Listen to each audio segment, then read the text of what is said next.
Nasubukan mo na bang magluto ng utan Bisaya o tinatawag din tong laswa? Kung hindi pa, para sa iyo ang video ito. Tara, simulan natin ang pagluluto. Kumuha ko dito ng kawali at nilagyan ko ito ng tubig. Mga 1 litro nga ng tubig ang aking ilalagay dito. At matapos kong mailagay yung tubig ay ilalagay ko na itong ating sibuyas. Susunod ko na rin yung luya at itong ating kamatis na hiniwa ko lang ng maliliit saka pahaba. Lalagay na din natin itong ating lemongrass or tanglad. Saka natin ito tatakpan para kumulo. At sa unang kulo nga ay binuksan ko nito. Dito sa parte ito ilalagay na natin yung iba pa nating sangkap. Mayroon tayo ditong gabi, ilalagay ko na nga ito. At saka mayroon din tayo ditong kalabasa. Ilalagay na natin. Ito yung mga gulay na matitigas.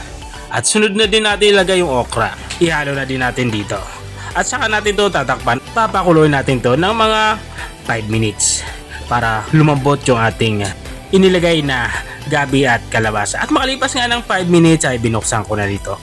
At dito naman sa parting ito, ilalagay na natin yung mga gulay natin na madaling maluto. Meron nga tayo ditong talong, inilagay ko na. At matapos ko mailagay yung talong, ay inilagay ko na din itong ating alugbati. Napakasarap nga itong gulay na alugbati, paborito to lalo sa munggo. Inilagay ko na nga din yung saluyot. At saka natin to hahaluin pa ilalim para mabilis maluto.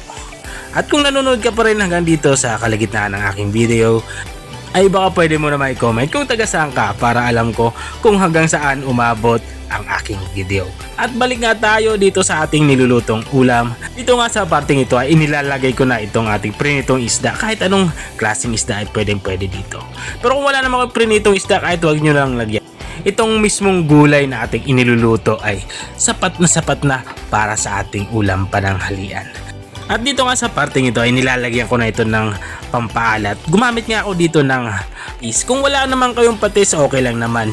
Kahit asin, walang problema yan. Rock salt or iodized salt yung gamitin nyo. At para naman sa pampalasa natin, maglalagay ako dito ng magic sarap. Pero kung hindi kayo gumagamit ng magic sarap, or mas preferred nyo yung bitchin, walang problema yan. Okay lang naman bitchin yung gamitin. At halo lang natin itong ating magic sarap dito sa ating nilulutong ulam para pantay-pantay naman yung lasa ng ating niluluto. At saka natin ito tatakpan para pakuluin pa ng mga 1 minuto pa para siguradong lutong-luto nga yung ating ulam. At ito na nga, ready to serve na yung ating ulam pananghalian. Ito yung tinatawag nating utan Bisaya or laswa. Kung nakarating ka hanggang dito sa dulo ng aking video, maraming salamat sa panonood. Kung nagustuhan mo naman yung bago nating recipe ibinahagi, baka pwede mo naman tong i-share. O siya, hanggang dito na lang ako. Kita-kita ulit sa mga susunod kong mga videos. Paalam! Bye-bye!